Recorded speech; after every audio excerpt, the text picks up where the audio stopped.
So in this video I'm going to talk through how to use images out of PDF files for placing like typical drawings onto your project. So we're going to start off with TBC. We're going to start off with a new project, and I'm going to go into the modeling menu and pick PDF Manager.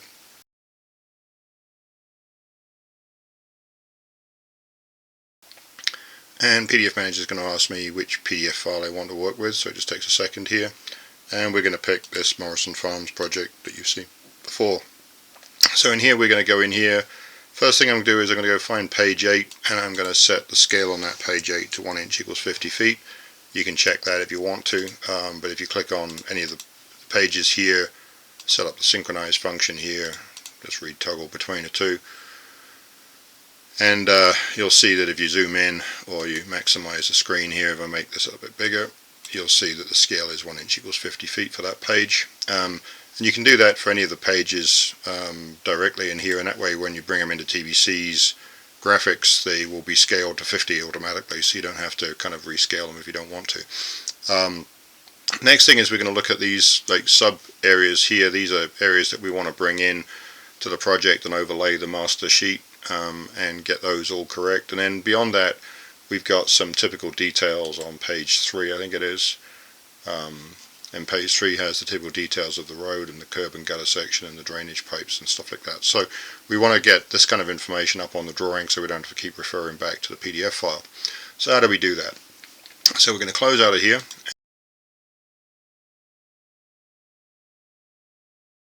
And the first thing we're going to do is we're going to georeference the sheet to start off with. So we're going to start off with page 8, and once it opens page 8 we're going to come in here and we're going to just do a georeference on that quickly. So I'm just going to say we're not going to bother with a scale because it's already changed, and if I look at the scale on here, this is 50 feet, and you can see that between here and here is 100 feet, and between here and here is 100 feet, so you can see they're pretty much matching up in scale. And if I actually use the measure command and measure a distance between here and here, you should find it's exactly 100 feet because we scaled it at 1 inch equals 50 based on the property I just gave it to you before. So in this case we're not going to change the scale, and all I want to do is change the position of this. And if you know the position that you want to start off with, let's say I'm going to call this point up here at the intersection of the two roads, I'm going to call that 5,000, 2,000 for now. And we're going to put an expanding rectangle around the area that we're interested in, just so we can clip the image down. If we ever extract data from this, we want to crop it nicely to this boundary, and we just want to find the points where we want it here. So we've now put a clipping boundary on here, and we can now say we want to, I didn't get my coordinate right there, 5,000, 2,000, and then hit the georeference button here. So that georeference is the first page, and then it jumps to the second page.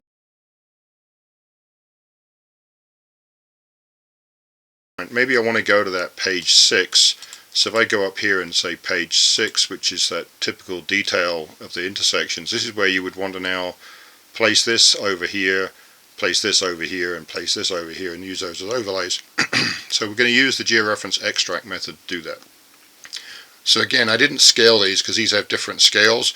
So the first thing we do need to do is go into this and then use a scale bar. So I want to do the cul-de-sac first, and I'm going to click on the two endpoints of the scale here, and that distance is 40 feet. So I'm going to type in 40, and then I'm going to say I want to move this from the center of the cul-de-sac bulb right here, and I want to move it to the end of the alignment in this PDF file. So I'm using vector snaps in both cases to snap those two locations in. At that point we can then do a reset on the boundary, and I'm going to use a polygon method. I'm just going to draw a polygon around this area,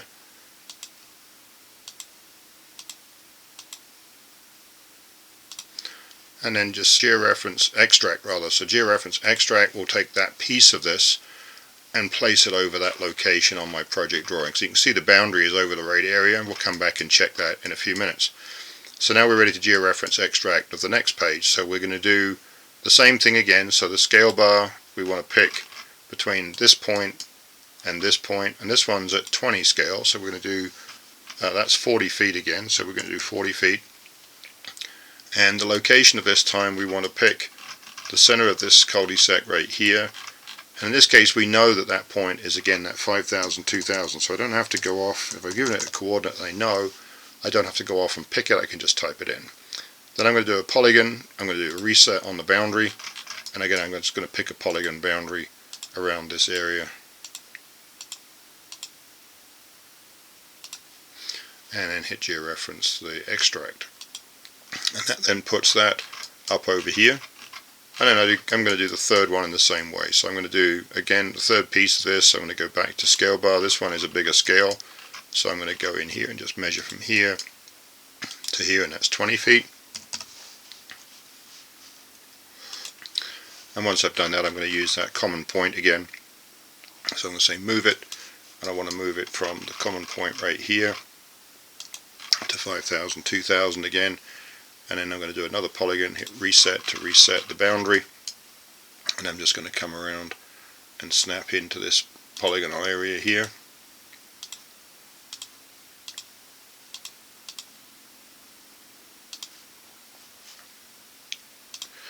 Okay, and then hit Georeference page. At that point, now that one's been placed over the top of this one, and now we finish with those locations. Now the next thing we want to do is we want to extract some of those typical drawings from page 3. So here I'm going to go to image extraction, and I'm going to pick page 3. And the image extraction functionality allows us to take typical drawings out of a page and clip them out and place them somewhere on our drawing sheet. So in this case what I'm going to do is I'm going to go in here, here, down to here. And once you've got that in place, then you can say you want to place that. Now when you're looking at these options here, none means place it at the scale of the drawing, so whatever the scale happens to be. If I place it with scale, then I can grab a bottom left hand corner and scale it automatically here. If I use the rotate, it would let me pick it and rotate it. I'll show you that on the next one. So if I click on this one now, and that's the curb detail, and let's say I do a rotation on this one, when I place this up here, it's going to let me rotate it if I want to. So come back here, grab this, and now I just want to place that somewhere here. And you can keep going through this and grabbing different areas of the page, and again place that where you want to place it. Now these are just images in TBC, and you can always delete them or move them. Rotate and scale allows you to do both of these, rotation and scale function, as you go. Once you're happy with all the sheets that you've laid out, let's say we want to close. So this change we've made here will be released in dimensions time frame. This basically allows you to close a command or see the stack of commands that are currently running and choose a different command rather than close one of our commands. You can leave them open and just stack them on top of each other and then just switch between them. That's kind of a nice little tool that will be released shortly. So we now hit close here. Now we've got all our images. These images, as I said earlier on, these are just scalable images, so you can rotate and scale these now in here. You can also change the transparency directly on these images just by clicking on them like this.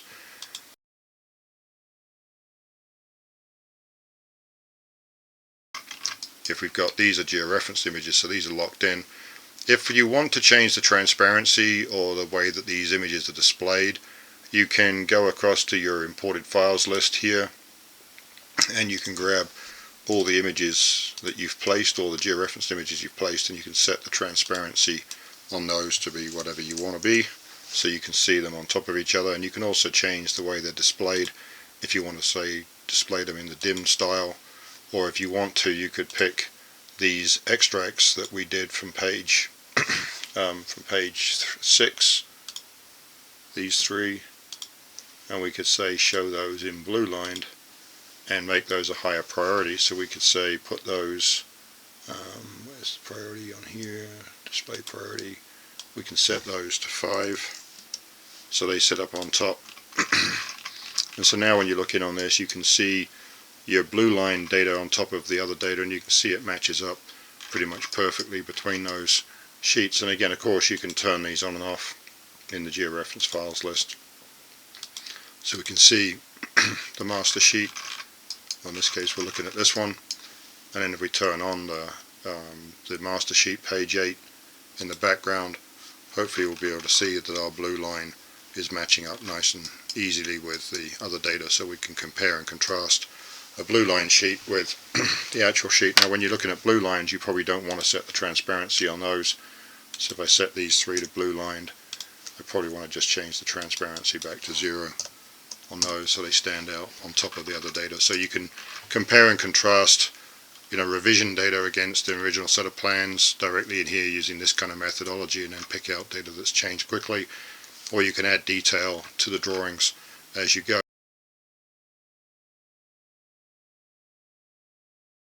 Now when you extract the vector data from these, let's go back into PDF Manager a minute, and if we look at the extraction process here, when I come into, let's say, looking at the data extraction process, it shows me these are as extracts and these are as plans. So the original plan is is a plan sheet, and then the extraction's extraction. So in here, if I find the extraction I want to look at, which if I pick one here, when I extract the data, I can just put in a prefix on these so that they go on different layers. So I can say, put this on extract dash layers, and I can pick up the two extractions that I've done here. I think this is also an extraction. But anyway, so now we've got the three extractions here. We're going to extract the data. You're going to use the layers. The PDF itself doesn't have any layers. You can see they don't have any layer names, so we're going to allocate layer names, and we're going to allocate colors to those layers as we extract them, and we're going to override the line weight, and we're going to make that 0.3, and at that point now we can say extract, and it will now extract the line work from these three areas, and it will put them on layers which are prefixed with extract. Now if you've got two extracts in the same area, you might want to extract them with different prefixes so that you separate the layers out as you see fit. But now you've got these are extracted onto the extract layers, and if we look at the names over here of the line work, you can see they've got names like extract, extract, and extract. And as long as we've got those, then we can then say, okay, well, let's turn off all of these layers for a minute, and turn off all the text layers here. I have something on, yeah, turn that one off.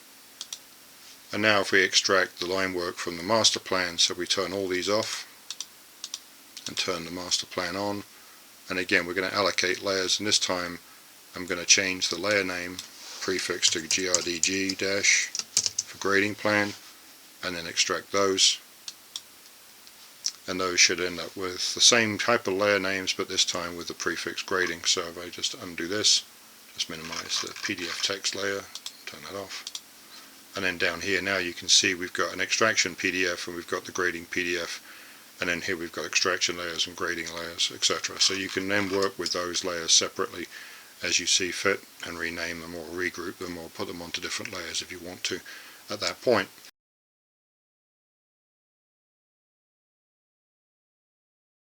Now a couple of other things on the image extraction is, if you're in the image extraction layer here, let's just turn all the line work off for a minute.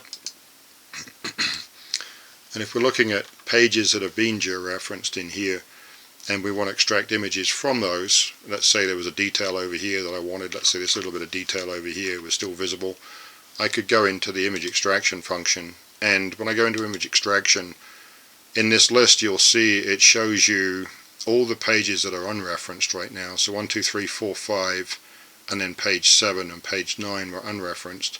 Then you've got these ones with the prefix plan and extraction and plan here. These are the ones that have been already extracted. So if I go to plan page 8, for example, then I can say I want to pick the clipping point around that plan. Now if I pick in some other area, obviously I'm not going to get what I wanted, but if I pick this data right here, and again grab over here and stick it here, you should get an image of that area of plan 8.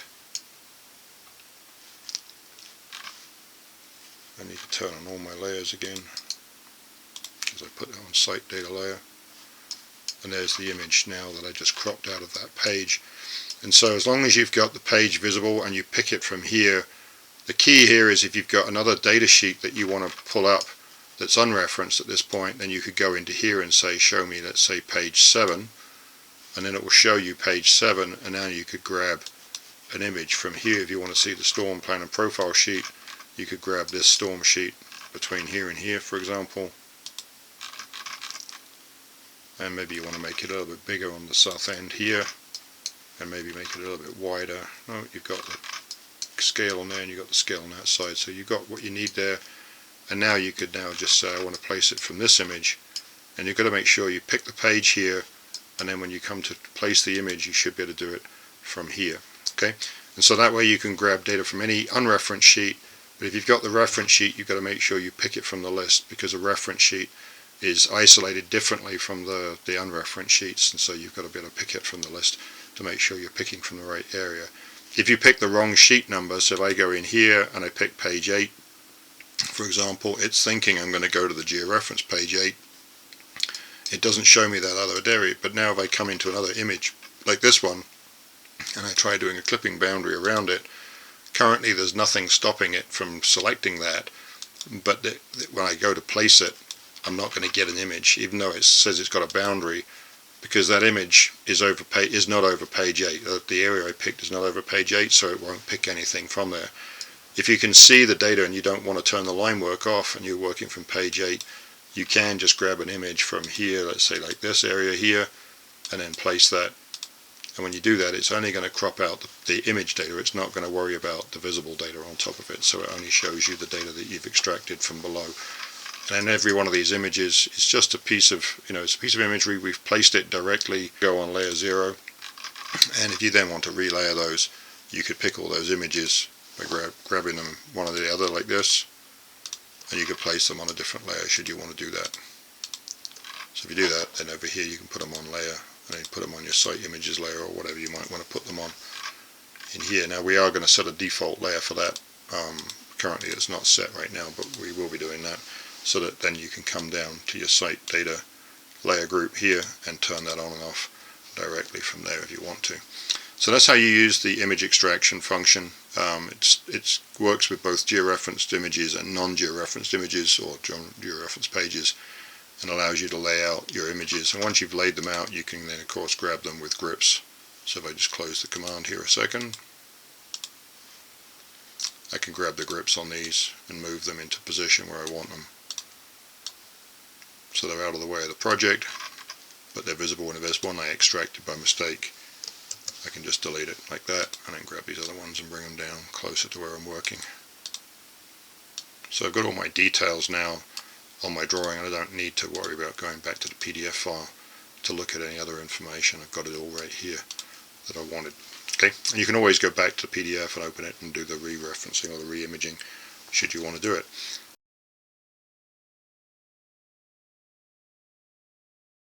Now the other thing that comes up occasionally is we get this kind of, okay, we've got all this data here in the plan view, we've extracted all our line work, we've got all the information that we want, and now we want to publish this to Google Earth, but we know this isn't going to work because this is in 5,000, 2,000 coordinates and Google Earth is somewhere miles away.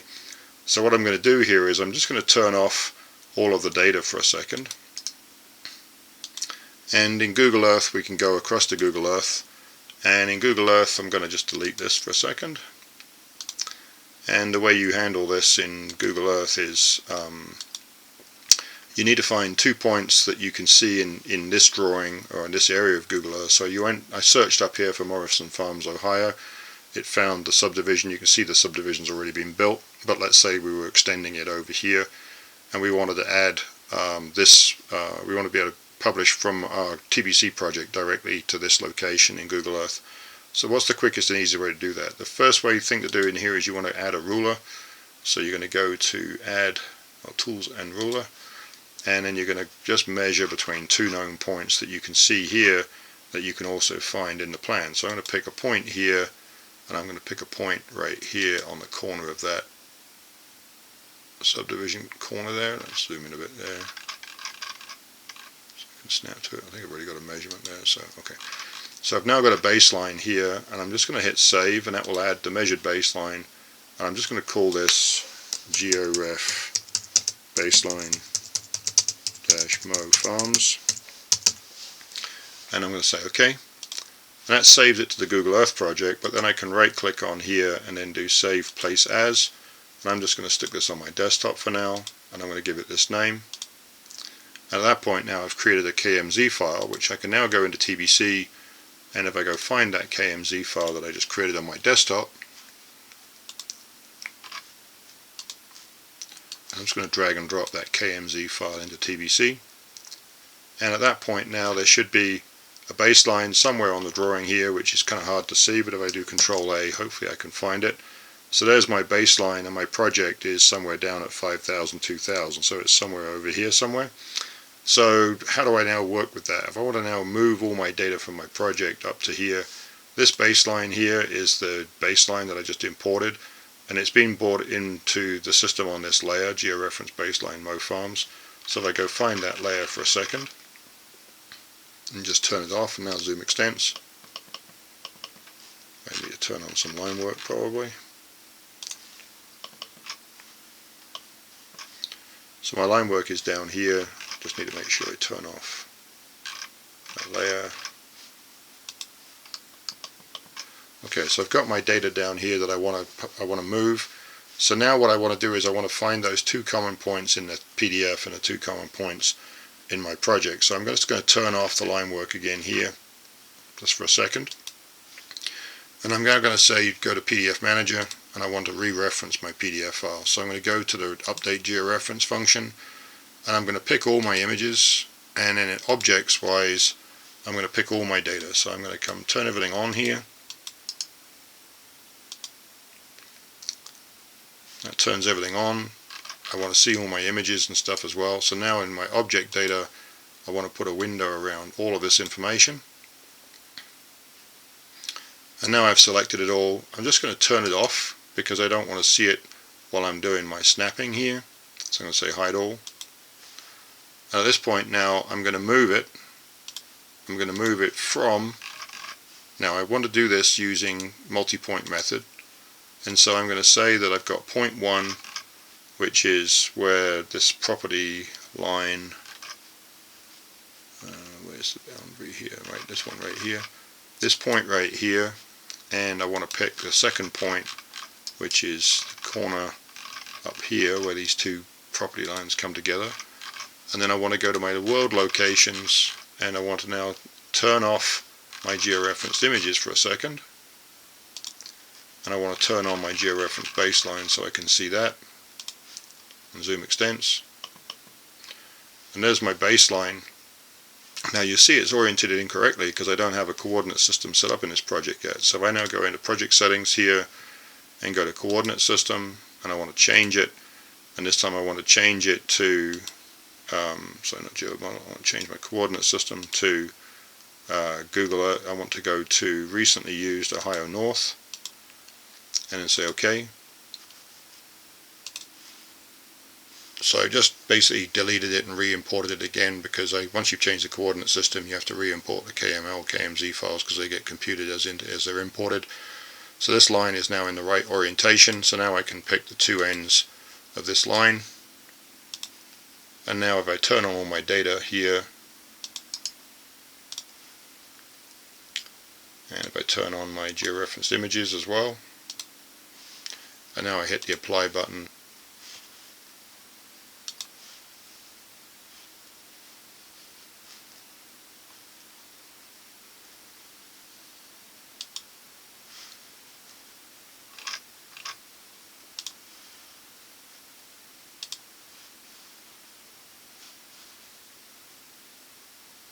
so now I've just set up the KML, KMZ exporter because the Google Earth exporter didn't seem to like it for some reason.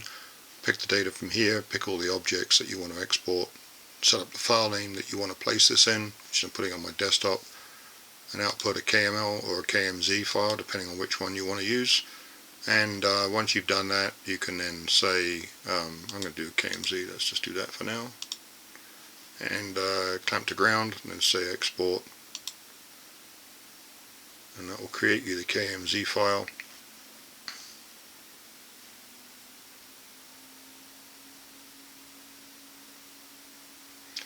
And then I can go back into Google Earth and I can find that KMZ file that I just created.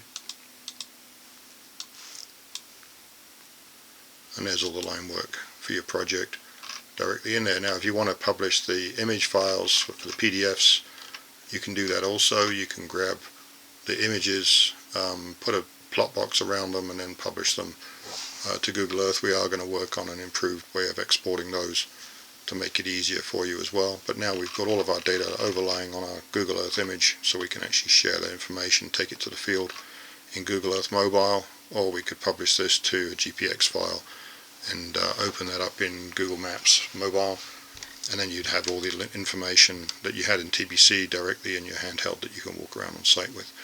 So that gives you an idea of how you can do a workflow from PDF Manager all the way out to field or to Google Earth for visualizing your data and taking it in the field and querying it in the field. Okay, thanks.